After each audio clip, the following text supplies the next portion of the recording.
Bonjour, bienvenue pour ce nouvel épisode du podcast. On a un bon Q&A aujourd'hui, un bon chunky Q&A. Je suis super contente de me plonger là-dedans avec vous. Avant de commencer, j'ai envie de revenir sur quelque chose que j'ai partagé cette semaine dans mon email de la semaine. Tous les mercredis, j'envoie un email à ma liste et je parle de quelque chose, d'une réflexion que je me suis faite dans la semaine. Et cette fois-ci, c'était sur la compassion féroce envers soi-même. Alors, qu'est-ce que c'est la compassion féroce envers soi-même? C'est quelque chose qui est parfois un peu mal compris parce qu'on pense que de s'accorder de la compassion à soi, c'est d'être un peu trop indulgent, un peu trop complaisant envers soi-même et d'être un peu trop doux avec soi-même, en gros. Et je suis pas du tout d'accord avec ça. Et justement, en fait, il m'est arrivé un truc lundi matin qui a bien illustré ça. C'est que quand je me suis levée lundi matin, je suis allée dans la cuisine pour faire mon café. Et je suis arrivée dans la cuisine et tout était propre. En fait, tout était propre dans ma cuisine. La vaisselle était faite, elle avait séché sur le, comment on dit, le séchoir, pas le séchoir, mais bon, sur là où on fait drainer l'eau de la vaisselle. Bref, ma vaisselle a été sèche, l'évier était propre, le comptoir était propre, tout était propre. Et rien que de ça, en fait, de voir que son environnement est propre et bien ordonné, ça fait trop du bien au moral, je trouve. En tout cas, pour moi, c'est hyper important. Je vous avais parlé l'année dernière du minimalisme, de ma plongée dans le minimalisme. Je suis pas du tout minimaliste. J'ai plein d'objets de décoration, tout ça chez moi, mais j'aime vraiment beaucoup ne pas avoir de clutter, donc de bazar et d'objets qui servent à rien, d'objets qui n'ont pas leur place, etc. Et j'avais justement fait un grand bazardage de plein de choses l'année dernière en amont de mon déménagement. Et j'avais trouvé qu'au niveau de mon anxiété, ça m'avait énormément aidé. Et là, c'est pareil avec ma cuisine qui était propre. Et pourquoi, en fait, je me suis particulièrement fait cette réflexion-là, c'est parce que le dimanche, la veille, je m'étais fait un gros curry. J'avais fait une grosse session de cuisine. Et j'ai cette habitude-là de, quand je cuisine, à la fin dès que j'ai terminé de cuisiner, je fais la vaisselle. Je nettoie tout, je fais la vaisselle et comme ça, voilà, j'ai plus rien à faire. Je peux juste profiter de mon dîner et j'ai plus à m'occuper de ça.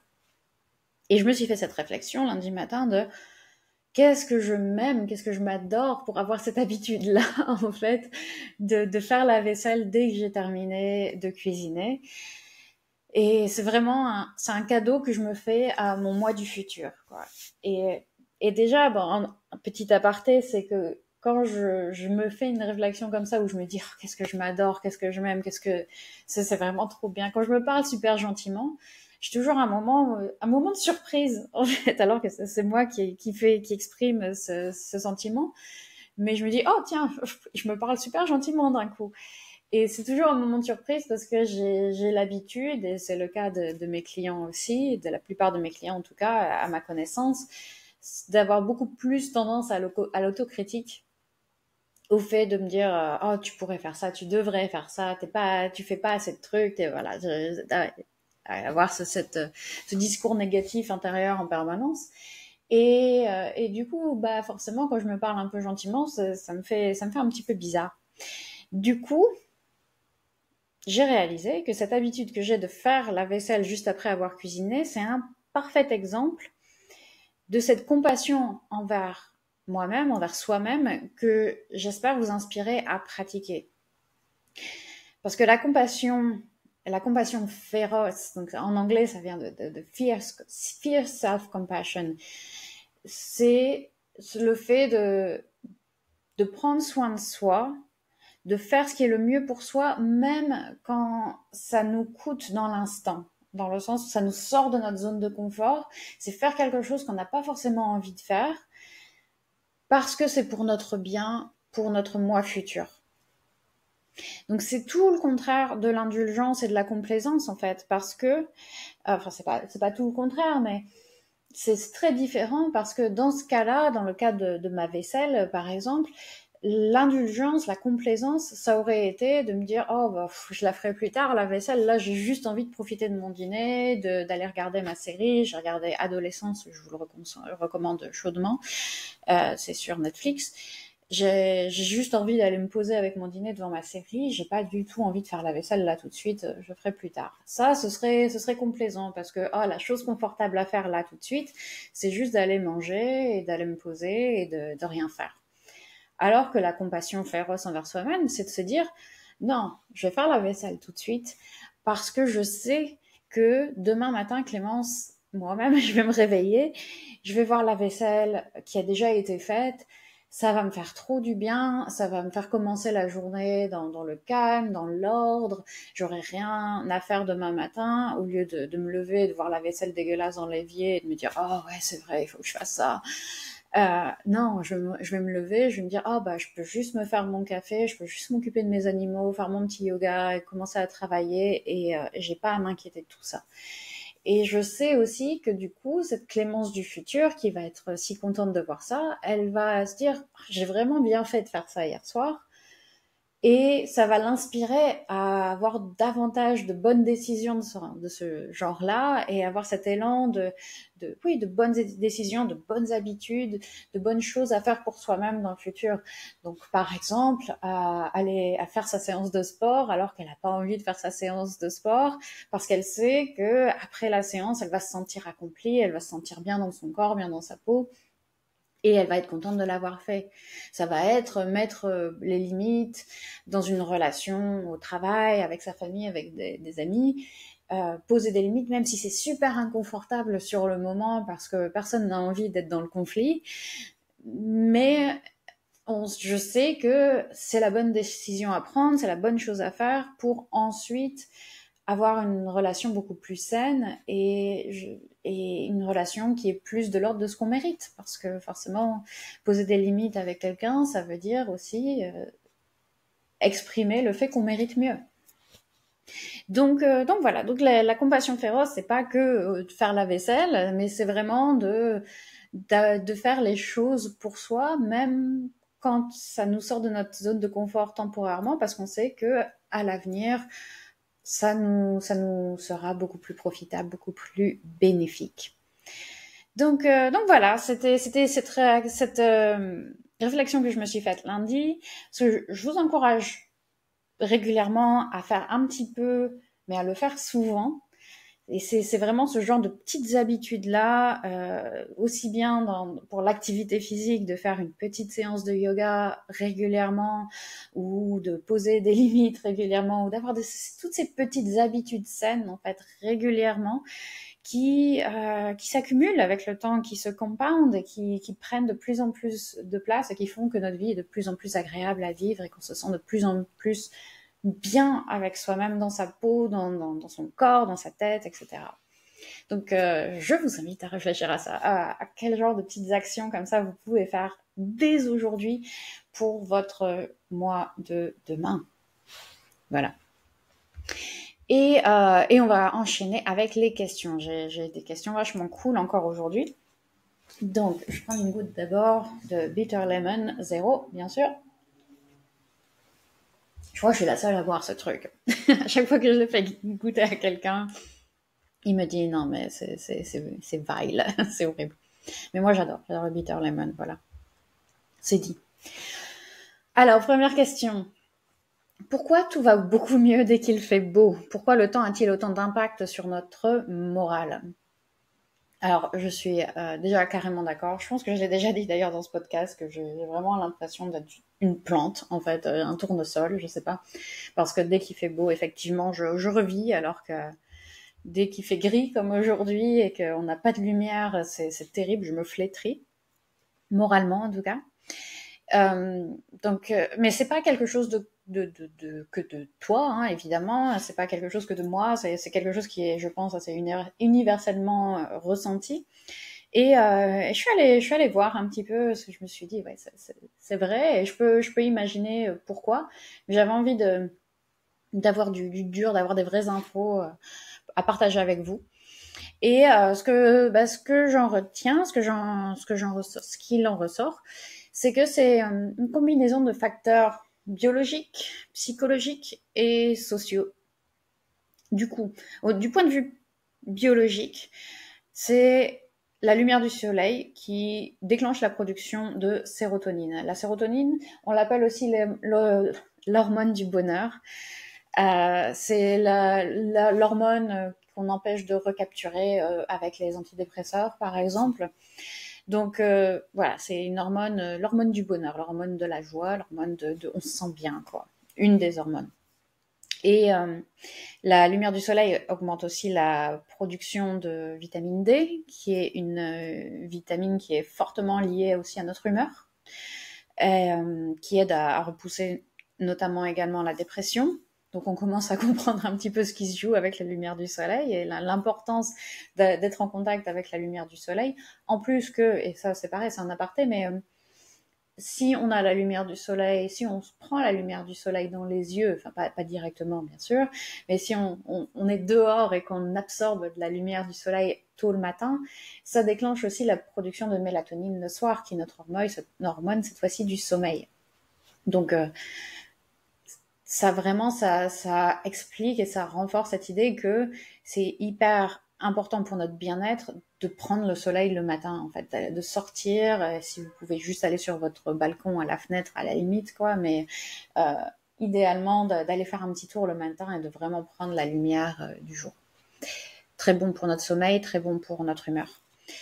Et dans le cas de la vitamine D, clairement, pour la plupart d'entre nous, on est en carence de vitamine D parce qu'on vit dans des pays qui manquent cruellement de lumière du soleil, d'autant plus en hiver, après ces longs mois d'hiver.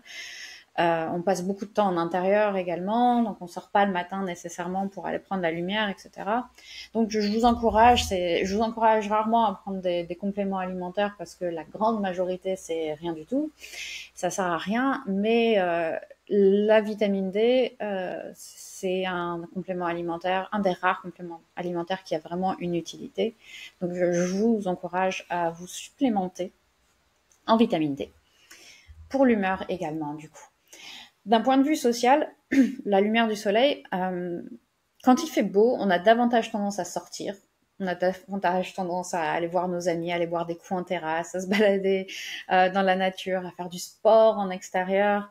Donc, tout ce genre d'activités qui renforcent beaucoup notre bien-être aussi, qui sont fortement liées à notre bien-être, d'être en contact avec et ressentir cette connexion avec d'autres êtres humains, et puis d'être dans la nature, en extérieur, tout ça, c'est des choses également dont on manque beaucoup dans notre vie moderne actuelle, parce que on est souvent à l'intérieur, on est sur notre laptop, on est sur nos téléphones, on est très déconnecté de la nature. Et en l'occurrence, ça nous aide. Et d'ailleurs, les couleurs de la nature, le ciel bleu, les fleurs qui bourgeonnent, le chant des oiseaux, tout ça, ce sont des antidépresseurs naturels. Ça a un effet complètement fou sur notre humeur, rien que de voir cette explosion de couleurs, de vie, de nature. Au printemps, c'est vrai qu'on peut comprendre l'impact comme ça. Et puis, d'un point de vue psychologique, on a aussi l'association qu'on fait du beau temps avec les sorties, avec les festivals, les vacances, encore une fois les verres en terrasse, tout ça, avec le fun en fait, avec la relaxation, avec le bon temps, avec les grandes vacances quand on était petit, etc. Donc rien que cette corrélation positive qu'on fait, qu'on a dans notre tête, qui est bien ancrée depuis l'enfance, ça peut suffire à nous rendre plus joyeux quand on voit le beau temps arriver. Et j'espère qu'il va revenir. D'ailleurs, parce que c'était bien là cette semaine quand il a fait beau. c'était quand même chouette. Donc voilà, c'est un peu ce que j'ai trouvé et ce que ça m'a évoqué, cette question sur le beau temps, pourquoi ça a cet impact. Et c'est tout. C'est tout, j'ai plus rien à dire sur le sujet.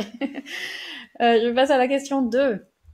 Alors, lorsque je pense avoir établi une routine de ménage, self-care, lever par exemple, tout s'effondre du jour au lendemain sans avoir d'explication. Ou alors l'établissement d'une routine vient prendre la place d'une autre alors qu'elle devrait cohabiter. Alors, comment bien se programmer pour multitasker comme ça? Bon, on en a discuté un petit peu en privé, mais j'ai du mal à croire que tout s'effondre sans explication. En fait, que la routine, juste, voilà, c'est ce que tu dis, tout s'effondre du jour au lendemain sans avoir d'explication. L'être humain n'est pas fou. On n'est pas fou, on fait pas de choses sans explication. Il y a pas, voilà, tout comportement provient d'un déclencheur, de quelque chose qui a déclenché ce comportement, qu'il soit positif, négatif ou neutre. On fait rien sans raison. Il y a toujours une explication, mais elle n'est pas toujours facile à trouver. Il faut creuser un peu. Si une routine s'effondre du jour au lendemain, c'est que quelque chose est venu la perturber, qu'elle n'était pas si établie que ça, en fait. Et il y a plusieurs choses qui peuvent venir perturber une routine comme ça sans qu'on ait l'impression que quelque chose de dramatique se soit passé. Par exemple, ça peut être tout simplement du stress. Même si on n'a pas l'impression d'être plus stressé que d'habitude, si notre espace mental est occupé par des préoccupations dues au travail, à la famille, etc., ça peut être difficile de maintenir une routine parce que les routines reposent sur un mélange de motivation, de discipline, mais aussi de cet espace mental. En fait, on doit avoir un peu ouais, je sais pas le dire mieux que ça, mais d'espace pour pouvoir développer cette routine. Donc c'est peut-être ça. C'est peut-être que t'as des choses qui te préoccupent, t'as des choses en tête qui font que bah, ou t'as une anxiété qui est un petit peu forte. Je sais que c'est mon cas parfois. C'est que quand j'ai un pic d'anxiété, que j'ai des choses qui me préoccupent, comme en ce moment mon chat qui semble avoir développé de l'asthme, j'ai un voyage à préparer pour la semaine prochaine, etc.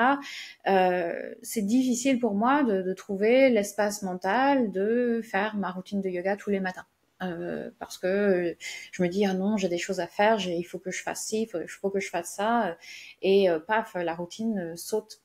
Donc c'est aussi là que ça peut être utile d'avoir un coach en fait avec qui en discuter, avec qui décortiquer un petit peu tout ça pour se rendre compte de cette situation déjà, pour pouvoir mettre des mots, pour pouvoir la conscientiser, la process, pour avoir du soutien, pour ajuster la routine aussi le temps que l'orage passe. C'est voilà toutes ces petites choses qui peuvent déstabiliser la routine simplement avec un peu de stress, un peu d'anxiété. C'est important de pouvoir les mettre en lumière comme ça en discutant avec un coach ou avec quelqu'un en fait, et pour pouvoir ensuite effectivement, bah, si par exemple tes routines, une routine prend beaucoup trop d'espace mental pour l'espace mental que tu as à disposition en ce moment, bah on la diminue, on la squeeze un petit peu pour qu'elle fit justement dans ton planning et dans ton cerveau pendant quelques temps. Ça peut être aussi un changement de planning parce que nos routines ont besoin d'un élément déclencheur, de séquences d'événements qui déclenchent, qui amènent à cette routine. Par exemple, je me lève le matin, je fais mon café, pendant que mon café est en train d'être préparé ou de refroidir ou je sais pas quoi, je fais mon yoga. Bah, si jamais notre heure de lever change pour une raison ou pour une autre, ou qu'il y a d'autres aspects de notre routine qui sont bousculés, ça peut rendre difficile à nouveau le fait de continuer cette routine parce qu'on n'a plus cet élément déclencheur. En fait, les choses ont été chamboulées. Bah, par exemple, si justement dans l'exemple que j'ai donné, je me lève, je fais mon café, et puis pendant ce temps-là, je vais faire mon yoga. Si je suis en voyage et que je me lève et quand vu que je suis à l'hôtel, ah bah non, quand je suis à l'hôtel, évidemment, je vais pas dans ma cuisine pour faire mon café. Je suis à l'hôtel, du coup, bah non, à la place, je vais directement prendre ma douche et puis je dois descendre pour aller au petit déjeuner. Et puis après, bah au petit déjeuner, après le petit déjeuner, je me sens un peu lourde, donc je vais pas remonter faire mon yoga bref, peu importe. Mais en gros, la routine, la séquence d'événements a été perturbée et le yoga passe complètement à la trappe. Donc ça peut être ça aussi, et c'est pas nécessairement quelque chose d'aussi dramatique que d'être allé que d'aller à l'hôtel. Ça peut être simplement que quelque chose dans ta routine quotidienne a été chamboulé Et ça a cassé la séquence d'événements.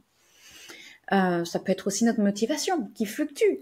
La motivation fluctue en fait. Au début, quand on commence à établir une routine, on se dit ok, maintenant à partir de maintenant, je vais faire mon yoga tous les matins. Je me lève, je fais mon café, je fais mon yoga. Au début, on s'est donné un objectif, on est à fond, on se dit cette fois, ça y est, ma vie va changer, je vais être cette personne qui fait du yoga tous les matins après son café. On a ce boost de motivation initiale qui nous aide vraiment à se lancer et à y aller à fond tout de suite.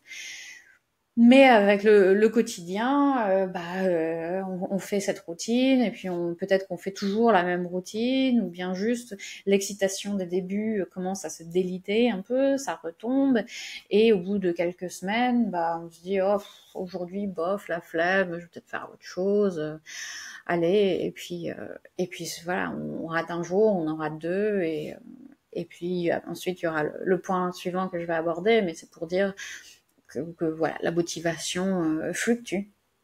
Au début, quand on commence quelque chose, elle est généralement forte, et puis après, elle diminue un peu, et puis elle peut remonter, elle peut redescendre, etc. Et là aussi, en discuter avec un coach pour passer outre ce petit creux de la vague, ça peut être super utile parce que le coach, il est conscient de ça, et il peut te dire que c'est quelque chose de complètement normal, et qu'il faut, voilà, il peut changer un peu ta routine, il peut t'aider à ajuster, il peut la rendre un petit peu plus excitante, ou il peut simplement te dire oui, c'est normal de passer par là, vas-y, accroche-toi, tu vas voir, tu peux le faire, et puis ça va revenir, t'en fais pas. Donc c'est là que c'est bien d'avoir encore une fois ce genre de soutien. Et puis bien sûr, ouais, le perfectionnisme en fait.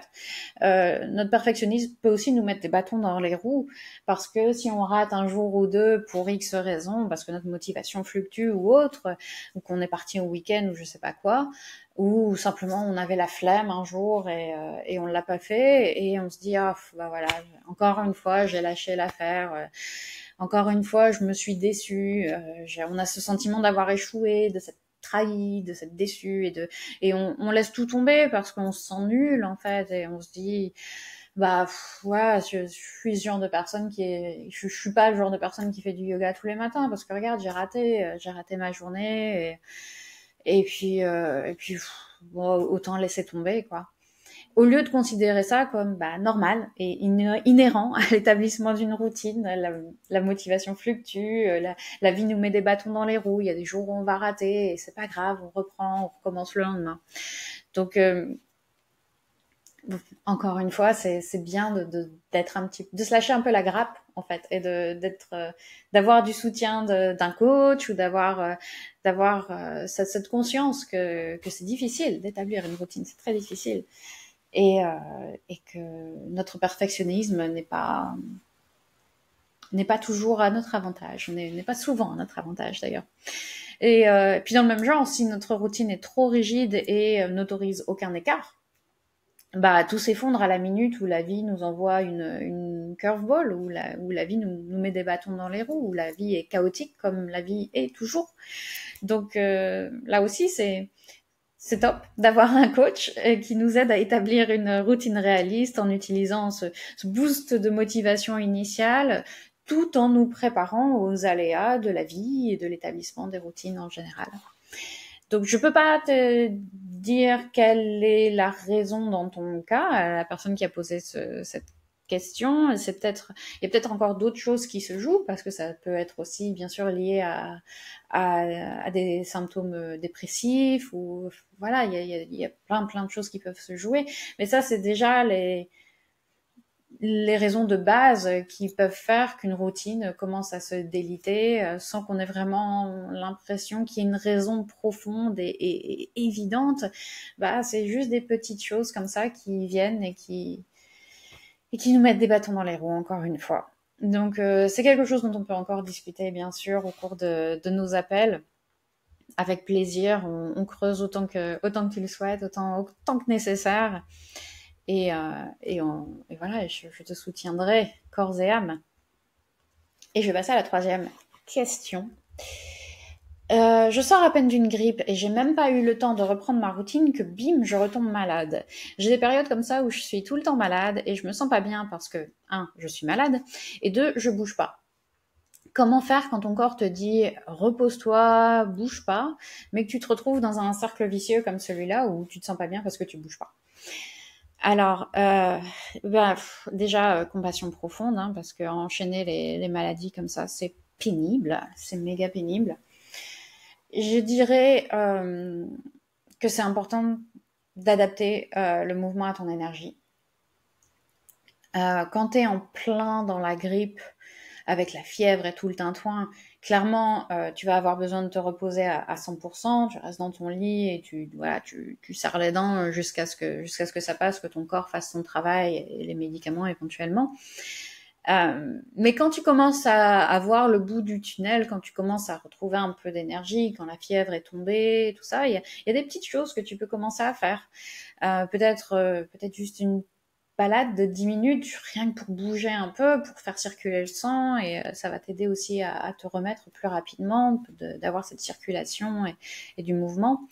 Du yoga tout doux, bien sûr, avec un peu de mouvement, avec des étirements, un peu de respiration, ça va te faire du bien aussi, ou même de l'automassage, puisque je sais que tu as les balles de massage. Donc, j'ai mis une routine en ligne d'ailleurs ce mardi avec les balles de massage sur ma chaîne YouTube, c'est disponible pour tout le monde. J'ai recommencé à partager des vidéos de yoga, de massage, de respiration. J'essaye d'en sortir une tous les mardis, donc allez voir. Et mettez des likes, abonnez-vous.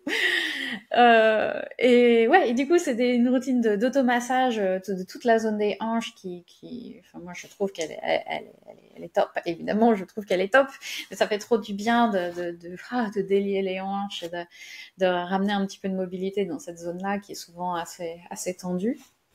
Donc voilà, d'automassage, c'était quand je suis malade, c'est mon go-to, vraiment ça, et puis du yoga très très doux, du yin. J'ai une routine de yin qui va sortir aussi dans quelques semaines, je pense dans 2 semaines, le 8 avril, il me semble. Donc voilà, du yoga tout doux, des petites routines, une petite balade, un peu marcher, faire des petits mouvements. Alors, je sais que c'est frustrant parce qu'on aimerait être capable de tout faire, on aimerait pouvoir retourner à l'escalade jour 1 et on a l'impression que ça sert à rien de faire un tout petit peu. Mais si, ça sert, ça sert complètement, c'est infiniment mieux que de ne rien faire. Et ça, c'est un peu d'automassage ou de mouvement doux, ça permet encore une fois de faire circuler le sang et de détendre les tensions musculaires, de se reconnecter avec son corps aussi qui vient d'être meurtri par la maladie, de lui envoyer le message que je prends soin de toi, je t'aide à guérir, tu mérites qu'on prenne soin de toi, je suis là, je te soutiens, continue à faire ce que tu fais de mieux, c'est-à-dire à me sortir de cette maladie.